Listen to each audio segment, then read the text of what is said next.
Good afternoon, চলে আসছি তোমাদের সামনে আমার লাঞ্চ খাওয়ার নিয়ে মুসলি নিয়ে। অনেকদিন পরে বসলাম যেহেতু আজ টুইসডে।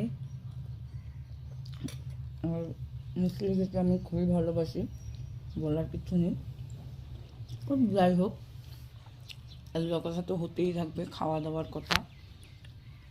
কেন স্লিম আর জিন্দিগিতেও হবো না, যতই ভাবে ডাইটিং করি, যতই করি, যখন কিছু একটা নিজের ফেভারিট কিছু দেখে নিই, ঘাপঘুপ খেয়ে থাকি। তো এর জন্য আমি স্লিমের কথা ভাবিও না।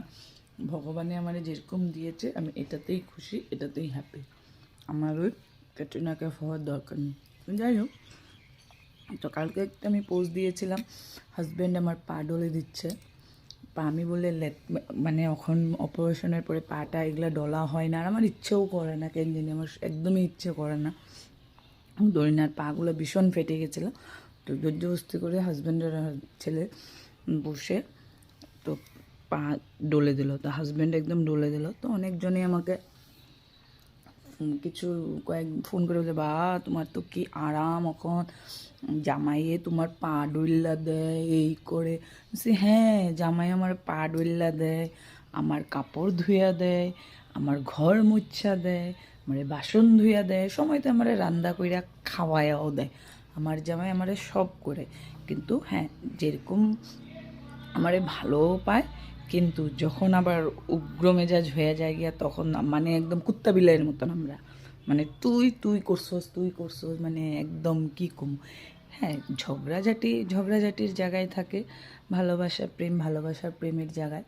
আর কেয়ারিং এটা আলাদা, এটা তো একদমই আলাদা। যতই ঝগড়া থাকুক, যতই মানে ভালোবাসা থাকুক, কেয়ার তো করতেই হবে। আমি যেরকম ওর কেয়ার করি, তো আমার মানে কি আর বলবো, আমার জন্য আমি অতটুক ওর জন্য কিছুই করিনি। ও আমার যা যতটুক করেছে, আমার যখন 5 মান্থ প্রেগনেন্সি ছিলাম, আমার পা ভেঙে গেছিলো, তখন ও আমাকে প্রেগনেন্সির পরে যে একদম বেড রেস্ট, কমসে কম ডক্টর আমাকে তো ভেঙে গেছিলো, মানে কি আমার অপারেশন হয়েছে, আমার পায়ে রড বসানি, তখন মানে হাগু ফেলার থেকে, হাগু করানোর থেকে, আমার গা পঞ্চ করার থেকে সব ও করতো। কিন্তু বাকিরাও করতো, কিন্তু ও থাকলেও ও করতো।